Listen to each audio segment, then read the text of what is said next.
Growing up, I thought money was complicated, a mystery. I knew how to make money.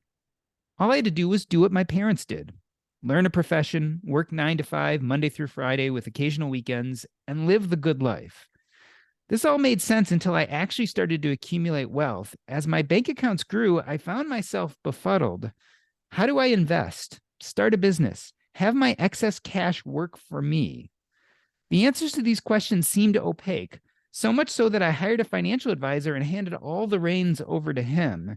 It was only years later, when I discovered financial independence and started to study the process of making and investing money, that I realized that it was all way less complicated than I thought. Well, my guest today teaches something I didn't know all those years ago. Even young children can learn the basics of wealth building. In fact, he dusted off an almost century-old series of parables. To prove it. Clifton Corbin's mission is to give you the tools and skills you need to ensure your children are financially literate and ready to manage in a world where the use of money is constant. He's the author of Your Kids, Your Money, as well as The Richest Man in Babylon, revised for modern times. Clifton Corbin, welcome to Earn and Invest. I want to start with a little bit of a touchy question here. Do most parents do a good job of teaching their kids about money? Oh, that's an interesting question. Thank you so much for having me. Let me say that first before I jump into it. I think it runs the spectrum, right? Like some parents are focused on it. I think, if you've been in my shoes where you've had some financial troubles and you've recognized the need to focus on it, it might be more top of mind. But I think again, for some reason, money's still a very taboo subject in our culture and our society. So it's not always the easiest thing for adults just to talk about amongst each other or amongst their children. So how well they do? Adequate. So that kind of gets back to my story, and that like I started off, and I heard your intro there.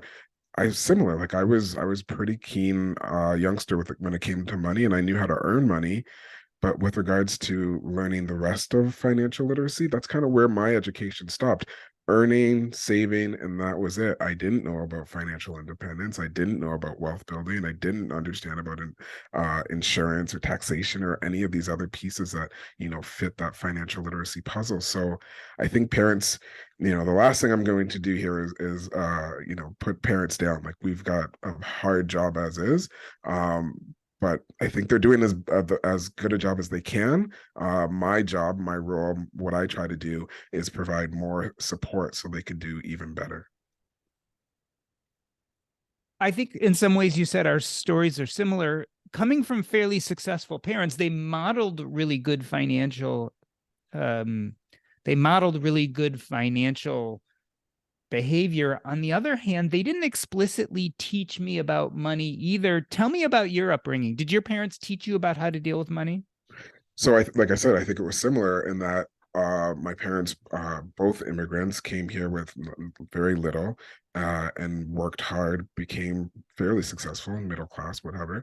And they demonstrated what it was to, work hard and earn. And they kind of did the leveling up with homes. So they had the starter home, and then they sold that to get the next home that was a duplex and had rental income, and then they leveled up again. So I was able to see that. And one thing that I'm always grateful for is that because I was so money curious as a youngster, they were always very transparent and open to talk to me and answer any of my questions. The challenge was that the questions never went past what I asked. So if I was asking, how do I make more money? They would say, well, maybe you start a business, and we work through how you start a business or all of those fun pieces. But it never went past the earning. Like I said, it always stopped at earning or saving. So we didn't get into it. So yes, they did teach me about making money, and yes, they did teach me about the value of saving money, but not the why behind why you want to save money, whether it be for an emergency or to build wealth or for financial independence. We didn't get to that. And then, like I said, all the other pieces that come with building wealth and securing wealth and acquiring wealth, the conversation just didn't get there, which is why I've decided to try to help other parents who are lucky enough to have kids and curiosity and all of the rest.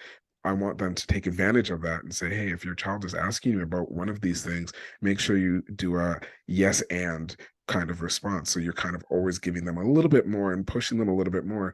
One thing we see all the time is our kids have an amazing capacity to learn and understand. But if we're not giving them all of the information, then we're not leveraging that wonderful gift of curiosity that they already have.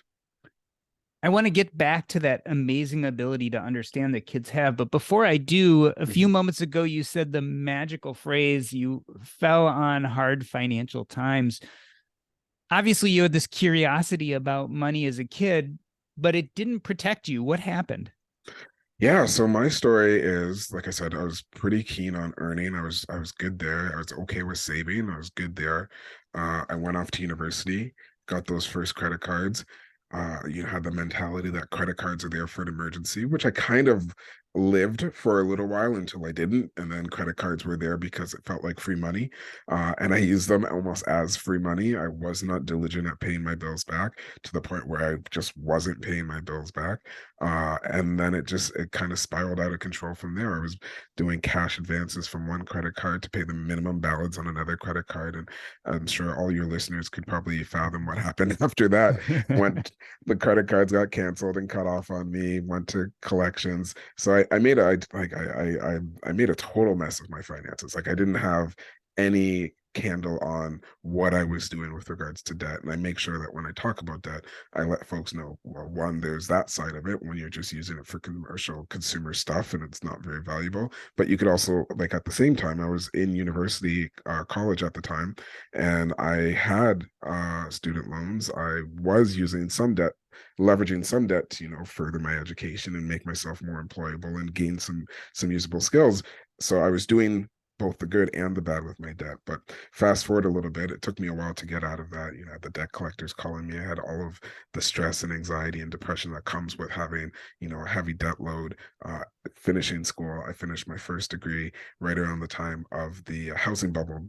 Sorry, the first, no, I go back. Sorry. So I finished my first degree with the tech bubble bursting, and I finished my second degree with the housing bubble bursting. So I've promised everyone that I'm not going back to school just to keep the economy stable for a little bit longer.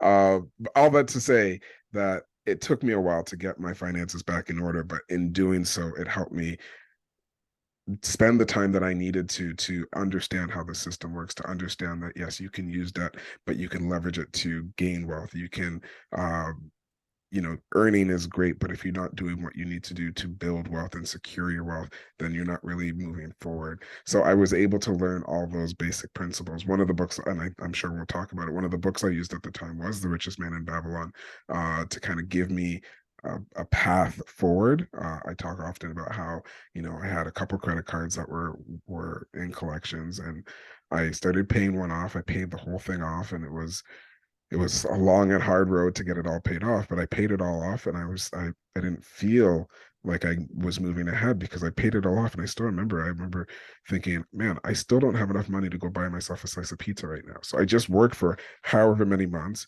put all this money towards my debt, but I still hadn't started the path of wealth creation. So that was one of those changes that I made when I started paying off my future debts. And that's kind of, and like I said, I started living some of these principles of wealth creation and seeking financial independence and taking advantage of all the different parts of financial literacy to get myself on a better footing and feel a little bit more confident about my finances and just feel like I'm actually in control of my money as opposed to the other way around where my money's controlling me. Did the book help form your turning point? So we're talking about The Richest Man in Babylon, George Clason's classic book, personal finance book. Was that part of that turnaround? Because I'm always wondered how people go from rock bottom, right, in total debt, using one credit card to pay off the other, taking loans, etc. There's some people who never recover from that. You clearly did. What was that turnaround? There was a few things. So I mentioned I was in school. I was just it wasn't so much the book itself. It was a combination of things. It was maturing. Just I was getting older. I recognized the path I was on wasn't the path that I wanted to be on. I mentioned earlier I was a very money curious child, and knowing that I'm now about to finish school in debt in a pretty tumultuous economic time. I was a computer engineering graduate, so the tech bubble bursting was a big it hit me hard in that I was like, I thought I was going to finish with maybe signing bonus and all of this would just be, it would solve itself. And then I realized, no, that's not the way it's going to go. I'm going to have to figure this out. I'm the one who's going to have to make changes. So I doubled down on my studies, made sure that was okay. And then once I finished, I got a job. It wasn't the best job. It wasn't the job I was hoping for, but it was a job that provided me an income, and I doubled down on that. So the turning point it was really a maturing in myself and just saying, this isn't the path I want to be on. This isn't the life I want to live. I need to make changes. So, changing my lifestyle, changing my mindset to it's not about consumption anymore. It's really about trying to find a way to grow some wealth, because that was what I realized I was missing. I was spending, I was consuming, but I wasn't building anything. I wasn't growing. The book provided a roadmap, which was wonderful. It's one of the things that I really attribute to giving me a path forward, recognizing that if you're just using all of your money to whether it's paying bills or paying back debt, you still will not move forward. You need to find a way to build wealth and live off of less than what you're making. And it's only that combination of factors will get you to the next step. And then ideally, you're getting your money to work for you with investing and what have you. At the time, I was more just focused on how do I make sure that once my next debt is paid off, I have something in the bank, which was when the next debt was paid off and I did have a little bit of a nest egg. It wasn't a lot, but it was something. It did feel like I was moving forward. It was much better to know that, I'm a little bit more debt free and I have money to show for it as well. The combination is what gives you that feeling of, you could drop your shoulders down a little bit less stress, knowing that if you need to go and, get new tires for your car or whatever, you have some cash there available instead of hoping that a credit card's going to bail you out. You mentioned this idea of maturing, right? There's a certain amount of life lived that we have to have before we can start taking control of things like our money. You teach parents how to educate their children on personal finance and their finances. How do we know when the kids are mature enough? Like, when is the time to start? And how do we instill some of these ideas so that they don't have to go through the same painful mistakes that some of us had to? Well, if I was going to boil down what I'm trying to do, it's making sure that our children are aware of basically the financial system, making sure that they understand, what money is, how money is used, why we try to get money. It's not just to consume more. Like I said, it's about building wealth and hopefully seeking some financial independence and from financial security and some financial wellness. uh, and to do that, we just need to be open and willing to talk to our kids about money. If we're not talking to them about money, how we get it, how we use it, how they will use it, then they may still end up stumbling and making some missteps along the way, but at least they'll know what they should be doing. Hopefully they could just, go, like you said, lived experience sometimes is a better educator than any one person could be. But if they know that living off of less than what you make will get them ahead, maybe they will do it. And if they do it, then they'll start off a little further ahead than, let's say, I did. But as far as like how old and when, as soon as they start recognizing that money is something that we're using to trade for services and goods, I think that's a perfect time to start. Like, in that, you're not going to talk to a toddler or a 4-year-old about taxation or inflation or anything like that. But you could start with, early money identification, and then you go from there. After that, maybe they're old enough to start managing some money on their own, and maybe you do an allowance or some way that they can start managing their own money, and then you keep growing and building off that. Hopefully, before they're off on their own, they had an opportunity to have a budget that they're managing. Again, as let's say a teenager, late teens, if they're managing their own clothing budget or lunch budget or back to school budget, it's again giving them opportunities to practice using the skills that we're talking about, but they're doing it in a safe way where you're there to coach and advise them, which is one of those things that, you know, I still marvel at the fact that I was able to go off, into my college years and get thousands of dollars worth of student loans and debt, and no one really talked to me about what a credit score is, what a credit report is, what will happen if you're not managing credit, what are the repercussions of having a low or high credit score. Like, I didn't know any of that until my credit score was already bottomed out, that's a miss, right? Like, if we're not at least giving our children the opportunity to understand what their were about to do and what the repercussions of what they were about to do will be on their future. Again, if you're talking to a child about retirement, it's probably going to fall on deaf ears, but you could still say, hey, one day you may want to have a car, right? If you want to buy this car, you want to buy it at the cheapest price. And if you have to finance it, this is what happens if you're not paying back your bills. This is what happens if you have an established credit. This is what happens if you establish credit, but then you blow right through it. So you can talk to them about what makes sense for them. You always have to make it age appropriate, and you have to go to where they are, but by giving them this information at an early age, we're setting them up for success is what we're doing. We're giving them a sample of what the world is in a safe environment. And again, maybe they still make some missteps along the way, but at least they have the information to make an informed choice. And if they make the wrong choice, that's okay. There's always a way to get back to it, but hopefully they can even get back to it quicker without having to fumble through the way I might have.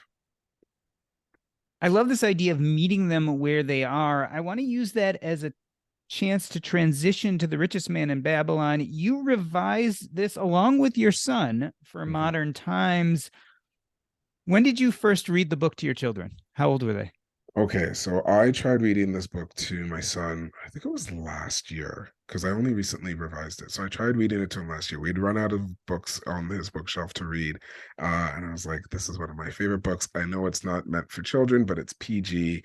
It's very, like, it's, in my opinion, like the concepts are easy to understand, and it's written in a very fun, short story type way. I was like, I'll read it to him. And I think it was like the first page or two, like his eyes just glazed over, and I could tell he didn't understand a thing I was saying.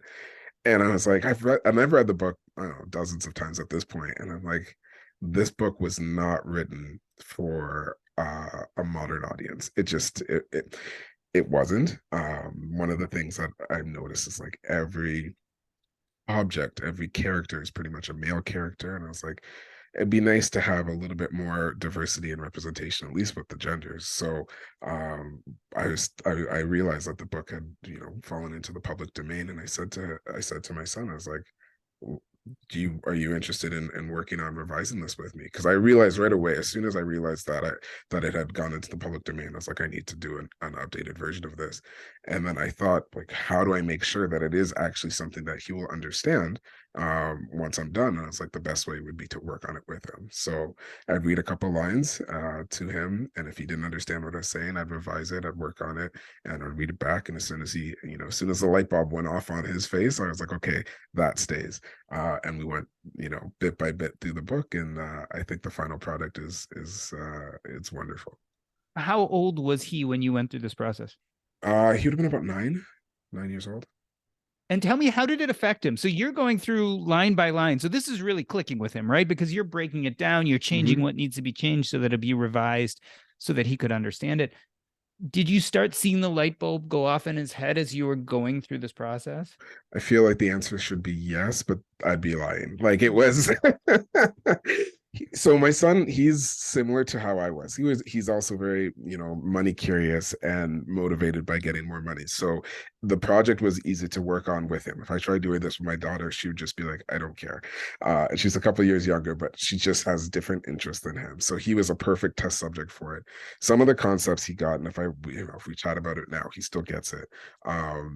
But one of the things, even though I went line by line and a lot of the stuff, you hear more than one time, even in the story, they're still kids, right? So you have to, none of what I'm saying is a single conversation that you'll have with a child or a grandchild, and you could just assume, okay, they understand this, I can move on to the next subject. You're constantly bringing it up using different references, different examples, different perspectives, and building off of what they may understand. So it's a continuous learning exercise where you're constantly trying to give them more information, and you're going back and making sure they caught the first bit, and you're just kind of like, that's how kids learn. They don't we don't I say that's how kids learn, that's how we all learn, right? Like, well, hearing something once, maybe it clicks, but likely it doesn't. Hearing it a few times, yeah, and the more you hear it and the more you get a chance to actually experience it and live it, so it will be harder for him to pay himself first,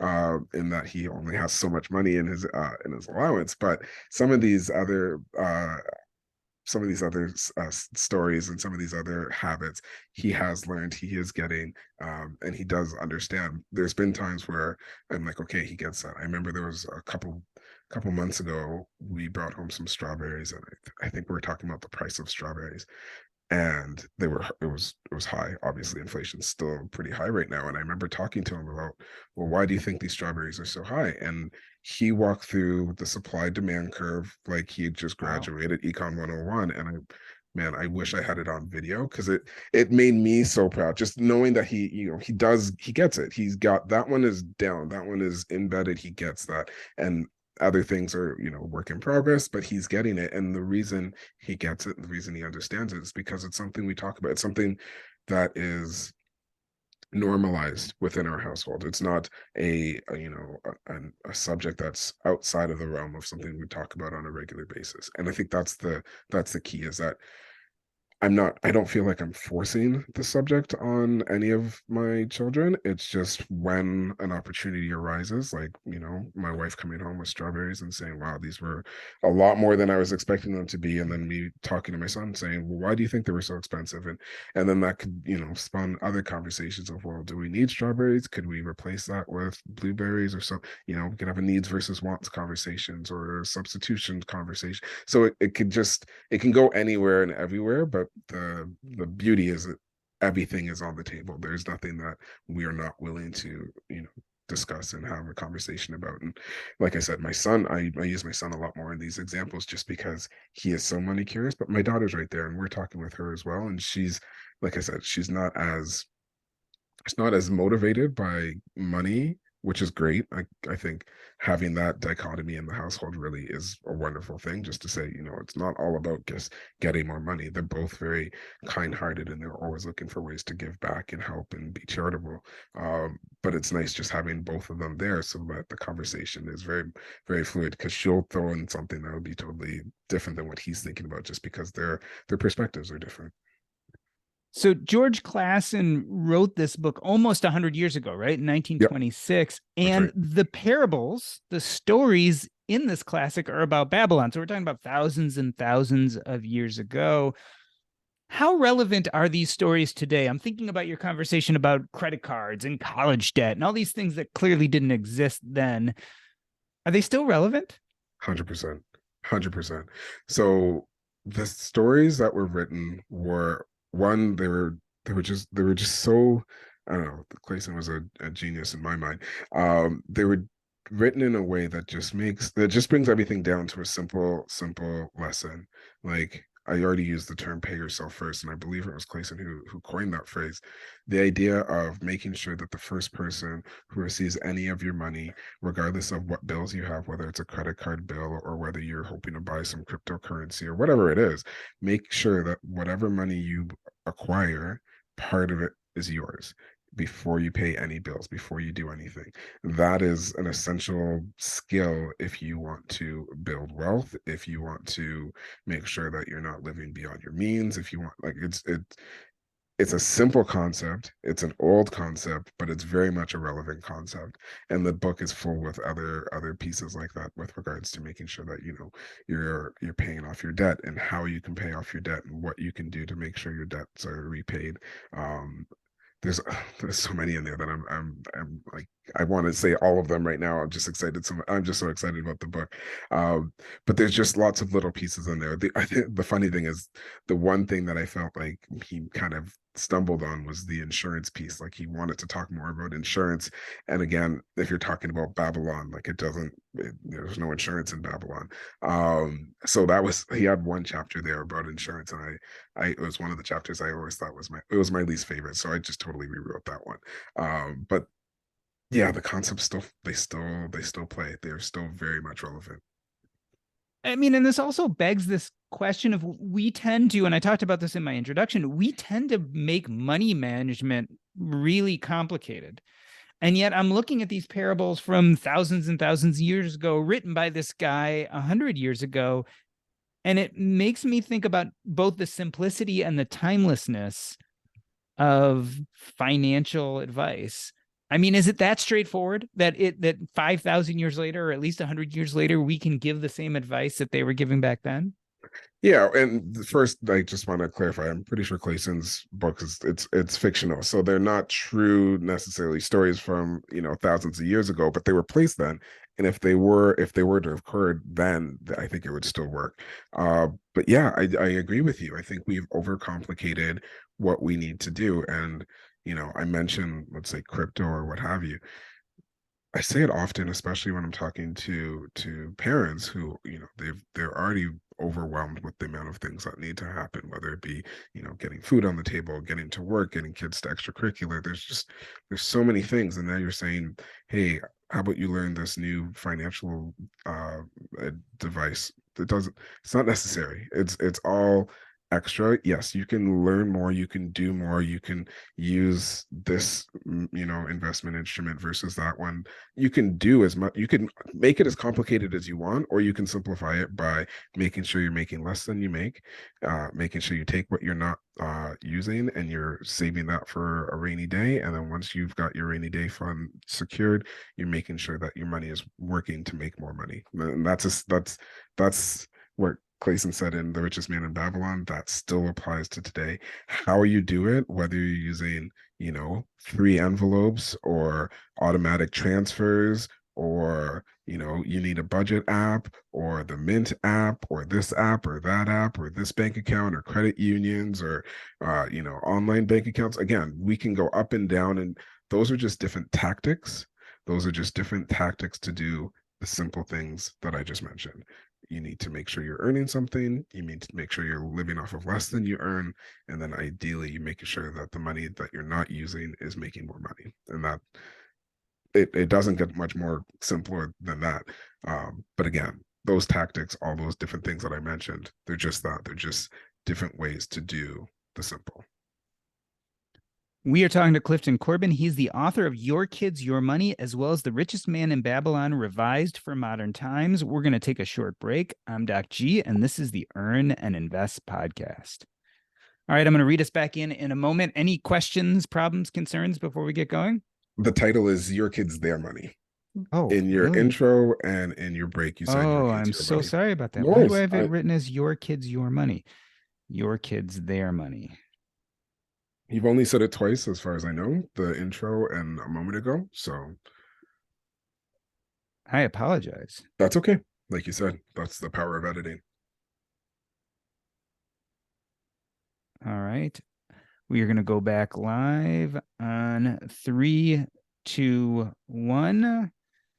Let me reintroduce you. We are talking to Clifton Corbin. His mission is to give you the tools and skills you need to ensure your children are financially literate and ready to manage in a world where the use of money is constant. He is the author of Your Kids, Their Money, as well as The Richest Man in Babylon, revised for modern times.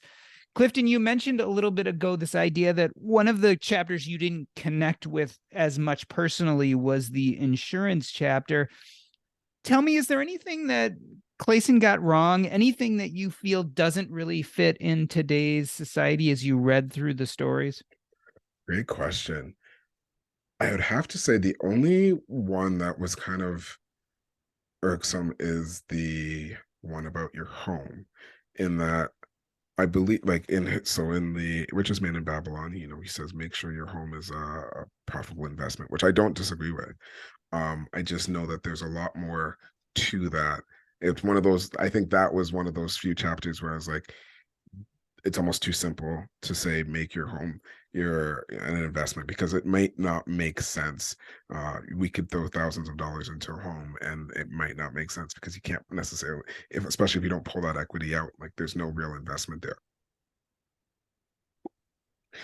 So that's one of the few chapters that I was like, I don't know, but I don't necessarily disagree with the idea of using, real estate as a means of increasing your net worth. So for this project, I was like, it's his concept. I wanted to revise the language. I wanted to update the, some of the characters and refresh it. And like I said, I wanted to make sure that the insurance piece was a little bit more clear.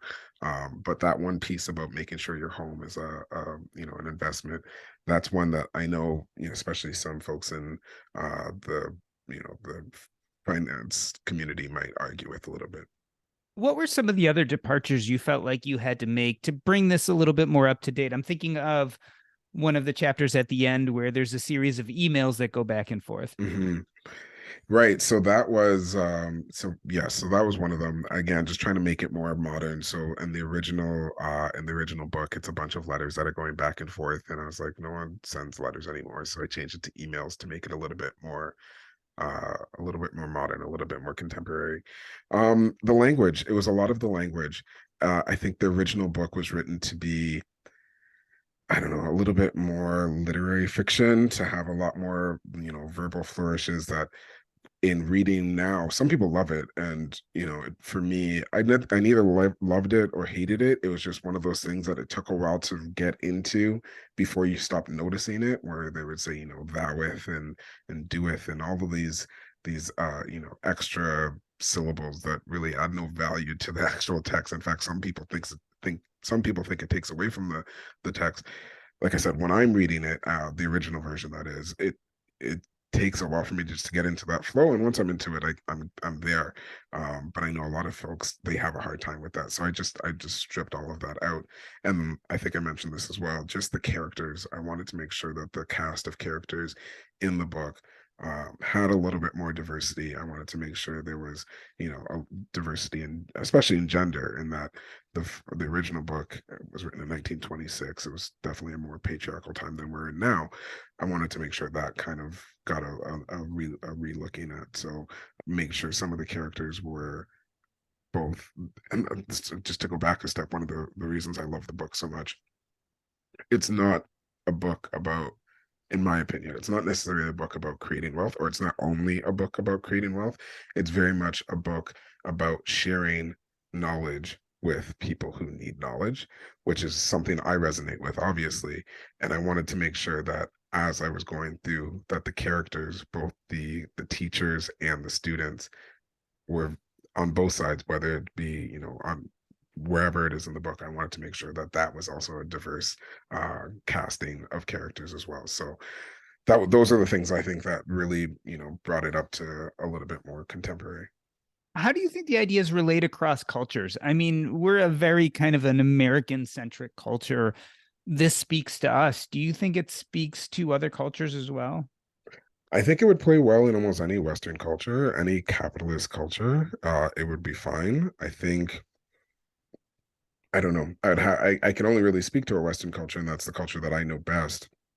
But any culture that has a capitalist society, where you are responsible for your wealth creation and your financial independence, if you had a system where you're going to receive a pension no matter what you do, no matter how you do it, it might not be as necessary.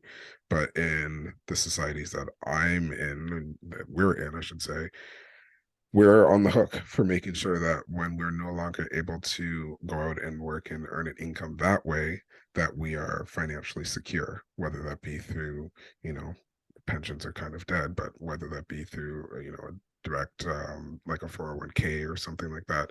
So having a story that talks about creating wealth, and takes advantage of compounding interest and investments and making sure you're living off less than you make, those are things that play well in any culture that leaves your financial security and financial independence on the individual. I'm interested in this idea that Clayson wrote this at a very different time than today. And I'm wondering how you think his message jibes with today's kind of recognition of social injustice, right? I mean, we have been much more aware of this idea of racism, classism, gender based factors that really can impact how successful a person is. How do you think his message jibes with what's happening today? I mean, in a sense, anyone who's interested in personal finance or building wealth believes somewhat in bootstrapping, right? On some level, like you have to pick yourself up, you have to fix things. But we also realize right now where we're in the cultural zeitgeist is that there are a lot of unfairness. How do you think these messages play out today? That's a great question and an interesting one.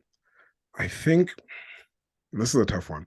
I think the message of like you said, bootstrapping or individualism, for better or for worse, is the reality of our systems. It is where we are. So whether you've lived through injustice, what have you, and I don't mean to downplay any injustices, whether that be structural or not, um, we still are stuck with this system, right? And if we're in the system, you need to find a way to maneuver within the system. I was reading a book a little while ago called Machiavelli for Women. It was written by the host. I don't know if she's still the host of Planet Money NPR podcast, wonderful podcast, and the Stacey Vanek Smith is the author. And in the book, this is just to make a parallel. In the book, she talks about, she's talking more about like the income gap with regards to gender, the gender pay gap, and she talks about how to work within that system. And I think I liked how she said it, and that she said, like, no one is justifying the system. No one thinks that gender equality is something that should remain. In fact, we should all be working to minimize gender equality, just as we should be working to minimize and hopefully eradicate, racial equality or class equality or all of these things. Like, that's something that we need to be doing actively, but we can't pretend that the system isn't what it is right now. So we have to live within the system as we try to change the system. So with that framework, Cleyson's messages, while it doesn't talk about any of those equalities that we're just speaking about, it does give a framework and a roadmap to live within the system. So the messages still work in that you still need to. So if regardless of where you are on, social economically, you still need to find a way to find how you're going to fund your retirement, if that's what you're working towards. Hopefully some type of financial independence at some point, if that's possible. Maybe it's not. I hope it is for everybody, but I recognize it might not be. But we still need to figure out, how do we work within this system to get the most we can from this system as it is. But that doesn't mean we shouldn't be working to fix it. When I talk to people about this idea or concept of financial independence, a lot of the times I get the feedback, that's great for people who have money, or that's great for people who find themselves in a reasonable position, but it's not really possible for all. And I'd like to broaden that conversation to some of these lessons we learned from The Richest Man in Babylon. Do you think that this is generalizable to most of the American public? Like, these lessons are things that most of the American public could strive towards or bring into their life? Well, and I've said this in other situations, like, personal finance is personal first. And if you tell me you do not have enough income or enough, means to live off of less than what you make, I would never. I'm not here to argue what you think is true or what isn't. I do know that if you're not living off of less than what you make, it's going to be harder and harder to move forward. So I don't know. I don't know. I don't know what the best scenario in that situation is. Like, do I think it could apply to most people? Yes, I do. Because I really feel like you need to find a way to live off of less than you make. But I also recognize that for a large population, that's just probably not feasible. It just isn't. In that situation, you need to, but part of some of Clayton's messages are about making sure that you maximize what you earn. So I don't want to forget about those lessons as well. But if you've set yourself up to, you know, make as much as you can, you've gained the skills that you need. Again, these are lessons and messages within Clayton's book. You've done everything you can to make yourself, to put yourself in a position to reap any opportunities that may come your way. You've done that, and you still don't feel like there's enough money or enough opportunity or enough whatever it is to live off of less than you make, then yeah, you're probably right. This doesn't apply to that person. But I think for the vast majority of, maybe not the vast majority, but I do think for the majority of people, if they work on making themselves as employable as possible, or seek opportunities that can leverage the skills that they have, and they do that to their fullest, yeah, they should be able to. Maybe, I don't know. It's hard for me to say because, again, like I said, it's personal first, right? So it's hard to speak about the masses for something like this. But I do think there's a lot of lessons in there where it talks about making sure that you it's not about luck. It's about making sure that you've really set yourself up to maximize the opportunities that come your way.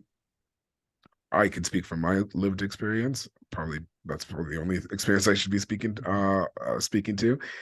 It has worked for me in that like I feel like I talked about at the beginning of the conversation how I graduated at the in the middle of one bubble bursting and then graduated for my second degree at the middle of another bubble bursting. But even though the bubbles burst, I still was gaining skills. I was still making myself more employable, so I was still able to find gainful employment. I was still able to make an income. I've been able to leverage some of the skills that I had through working. I've leveraged some of the skills I've had through writing. So I'm able to, again, just speaking about myself here, I've been able to leverage some of the skills that I've been able to gain to increase my income. That's not luck. That's, preparation and practice and being a lifelong learner. That's, again, I'm just speaking about myself here. But that is one of the principles that's talked about within the book itself as well. So I think it's unlikely you wouldn't be able to find something in that book that could help you, but I will fully acknowledge that, I'm coming from certain privileges that not everyone has. And I'm grateful for those privileges. And because of those, I'm where I am. But I do think, there's a lot of lessons that can be taken from this book and applied to most situations. You mentioned that you'd read this book several times before you got down to actually revising it. When you go revise a book, you're actually now reading sentence by sentence. It's a much deeper dive than you probably did before. Was there anything that surprised you while you were writing and researching this revision? Did it change any of the ways you looked at some of these lessons or any of his messages? Not really. It just, it kind of highlighted how we've changed, if anything, from like 1920, like a book written in 1920, read in 2020, 2023 or later. It doesn't always read the same way, I'm sure. So there was times going through it, like I did find the language a little jarring. Again, most of that is just gender. It was just the gender norms of the times, which, for me now, it was a little irksome. But the core messages, the core stories, the core principles, no, even going line by line, like I don't think I would have done this project if I hadn't already been very much in love with the book, and I still very much love this book. Well, Clifton Corbin, I wanted to thank you very much for coming on.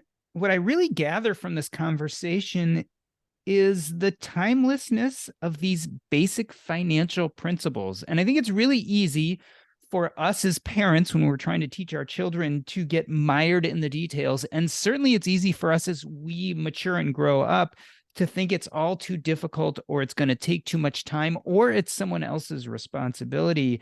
But by going back to the richest man in Babylon, I think what we really see is that there are these timeless messages about money. And if we incorporate them and think them, we're much more likely to get control of our finances. I want to end this episode the way I end every episode by asking you what is up next in your life and how people can reach out to you. So let's start first. What is coming up next for Clifton Corbin? Well, I've got a few things on the go. I'm working on a workbook version of Your Kids, Their Money. I've had a few parents say they want to get a little deeper on the subject matter of my first book, so I'm working on that. Another project I'm working on is taking, again, Your Kids, Their Money and trying to apply it more to young folks who might have a bit of neurodiversity, so ADHD specifically. And I'm also working on a tabletop game. So, personal finance tabletop game. Hopefully, it will make Monopoly less relevant. I'm joking about that, of course, but working on something there as well. So I'm working on that. And as far as where to find me, my website is probably the easiest place, and that's cliftoncorbin.com. If you go there, as we're talking about, making things simple, if you go to cliftoncorbin.com/workbook, there's a free downloadable workbook for kids to, do some of that early money identification. There's some puzzles, there's some games, there's even like a little budgeting activity in there for them. So it's again about those early principles. It's for kids between grade 1 and grade 3. It's free to download. Again, that's at Clifton Corbin slash work cliftoncorbin.com/workbook. And I think it's a great early activity for kids to just start getting some of that money identification and learning some of these early financial literacy skills. Well, the books are Your Kids, Their Money, as well as The Richest Man in Babylon, revised for modern times. Clifton Corbin, thank you for coming on Earn and Invest today. It was my pleasure. Thank you so much for having me. That's a wrap. Awesome. Let me do something real quick while I just want to make sure it sounds the same. I'm going to reread just your bio so that we get Your Kids, Their Money in, and I don't want to forget it, so I'm going to do it right now. Do you mind just holding for 1 second? I'm good. I'm going to put my this on mute just so and I'm going to capture some of this after. I usually capture some of the after show where we just chat, but let me do this first so I don't forget. On 3, 2, 1. Clifton Corbin's mission is to give you the tools and skills you need to ensure your children are financially literate and ready to manage in a world where the use of money is constant. He's the author of Your Kids, Their Money, as well as The Richest Man in Babylon, revised for modern times.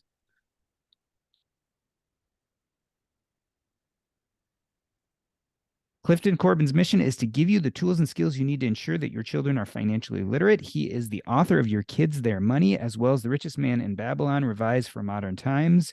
We're going to take a short break. I'm Doc G, and this is the Earn and Invest podcast. All right. I just wanted to get that in there to make sure that I have it correct, and then we'll just flip them in to make sure that I didn't screw that up. Sorry again about that. Don't worry about it. I'm embarrassed. Oh, don't be. Thank you for that. That was great. Yeah, I loved rereading The Richest Man in Babylon. I mean, it was just, it just brings you back to the center of why we do all this. I mean, we've all heard this, right? There are only a few main topics in personal finance that we find just interesting, more exciting, more relatable ways to talk about them. And you can go back to Clayson and realize this guy really had it together. No, he nailed it. He nailed it. And by reading some of these enjoyable parables, we can go back to like making it all manageable. Because I think that's the problem, right? Is it just seems so unmanageable to most people for themselves. And then when you get into teaching their children, then it even seems more unmanageable. So it was really refreshing to go back and read it again.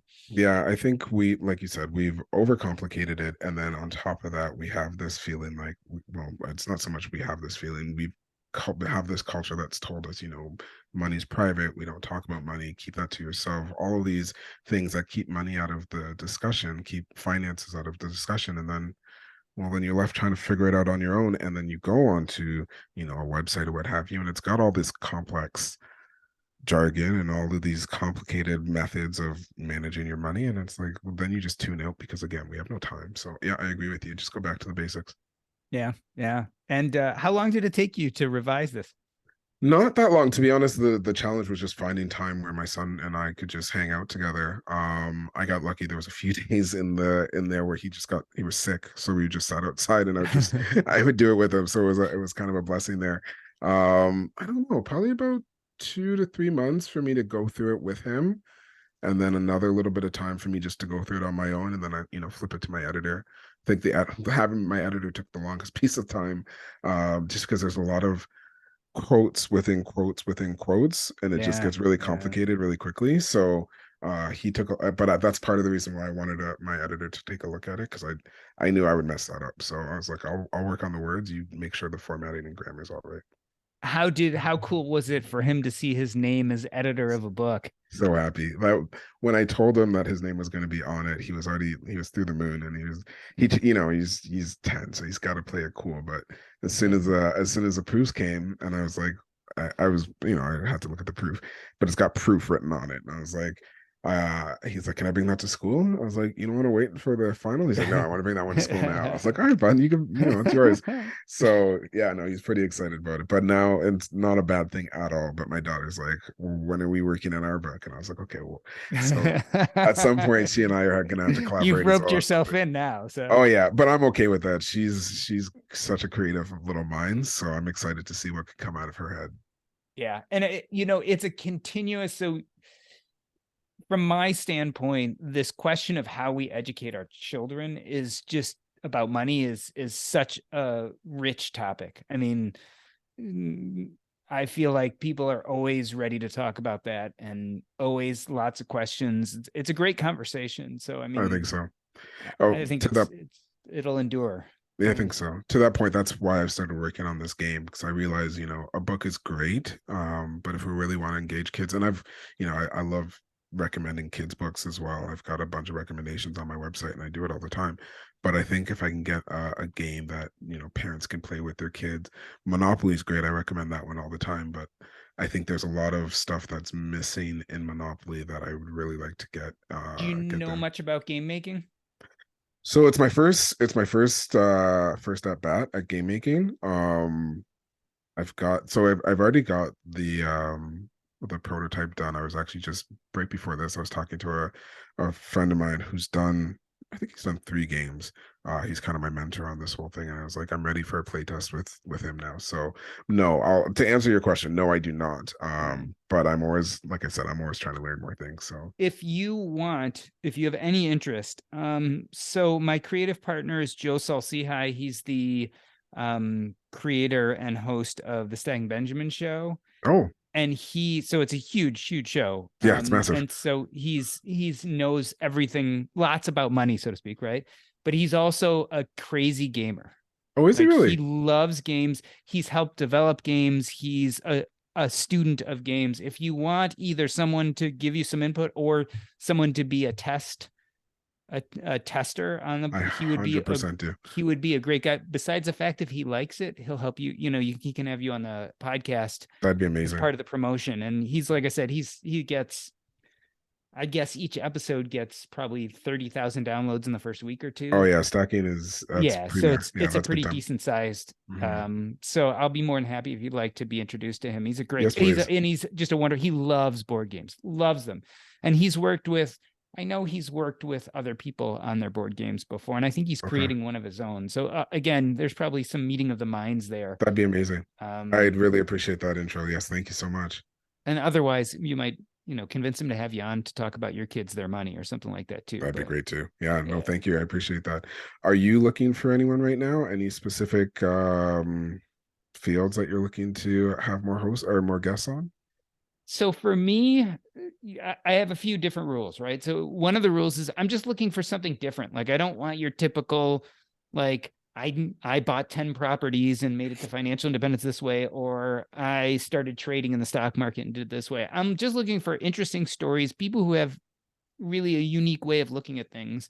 Um, I'm always looking for women or people of color, just because it's, again, in my podcast, harder to find women and people of color. But Sure. um, the truth of the matter is interesting stories, right? People who are passionate, people who, so because Earn and Invest really started as a financial independence podcast, but by now it's really like I'll even have non-financial topics sometimes. So I'm just looking for really good, deep Good stories. conversations. I Yeah. I have a so one of the projects I'm working on, I didn't mention it, but there's a friend of mine and he and I are working on doing an event. The idea is that it would be an event for families, again, personal finance, of course. But he wrote I think I had it here a second ago. Oh, he wrote a graphic novel. This is it here. Got it. The Golden Q, is that what that is? Golden Quest. I Quest. didn't see the end of it. Yeah. Yeah, but he's just a fun person to talk to. I think you and him would probably really enjoy each other. So I might introduce you because he's just again, you're talking it's still kids and money, but he's got a personality that just kind of draws people in. So I think you'd probably enjoy him. But I might see if I can if he's Yeah. I think he's Send still it doing over. podcasts. I'm Yeah. also interested in this idea. Like if you get to the point where you're doing a conference for families, I would be happy to promote that because there's nothing like that I know of. No, as far as And we so know, to there me, isn't that's either. that having that conversation is really unique too. So I'd be happy to have you both on to talk about that because to me, I'll that's keep a that in mind. really unique conversation. Yeah, we're still working on the details, and it's just competing schedules, so it's just hard, but it's something we're both pretty committed to. And I'm, like you said, it's not something I've seen, and I'm really excited about it because I think it could be a really fun event, especially Yeah. since the goal is to focus more on the kids. And like the parents are there, they're learning, they're educating, but we want it to be like a very fun experiential event that kids are doing and actively learning different financial literacy habits and skills. So I'll keep that in mind as far as promotion. Thank you. Yeah. I also just because I enjoyed the conversation, I sent you a copy of my book. I just emailed it Oh, to you, thank you. just so Thank you. you know. I don't know if you know my background, but I'm a hospice doctor. I stopped practicing medicine mostly when I became financially independent because it was no longer really kind of fulfilling me. But the part I still do is part-time hospice work. Oh, And so I wow. wrote a book about what being a hospice doctor has taught me about money and life. So I just sent you a digital copy if you have any interest. If you I don't worry about it. But no, in I case you do, but do, that I sent it to you. I'm curious now because I like in my head I was like, oh yeah, you reach FI, you're done because that's heavy. But you're saying you still do it part time. Yeah, yeah. And it's the one part of, so, my, a big part of my hypothesis, what I kind of learned from the dying is that, you know, the money is a tool for us to kind of find our sense of purpose, identity, and connections. Mm-hmm. And for me, when I really got down to what I didn't like about medicine and started getting rid of things because I was like, oh, I'm financially independent. I can stop doing all the things I don't want to do. The Mm-hmm. one thing that really felt very purposeful and identity driven was my hospice work. So Oh, I interesting. So you decided to kept that. hold on to that, even though I didn't need it for financial reasons. Mm-hmm. Um, but I do very part-time hospice work in a way that totally fits my needs and Right. doesn't cause me any stress. Yeah. Yeah, that's like in my head. I'm like, that just must be so heavy. No, I will. I'll definitely. I'll take a look at your book. Thank you for sharing that with me. Yeah, no problem. And I'll let you know when this comes out. It'll probably be 3 to 4 weeks. I'll send you a copy when it is edited up, usually a day before it goes on. Sure. I'm be. I'm hopefully I won't be by then. I'm behind on my all my marketing and publicists. But I can promise you when I get it, I'm not exactly when I get it, but sometime after I get it, it'll be on my website. I'll share it with my newsletter, which is probably bigger than my social media, and I will do my best to make sure that, people see it. Awesome. Very cool. It's been a pleasure chatting with you. You as well. Let me know if you need anything. I'm always around. Awesome. Take care of yourself. Take care. Talk soon. Bye.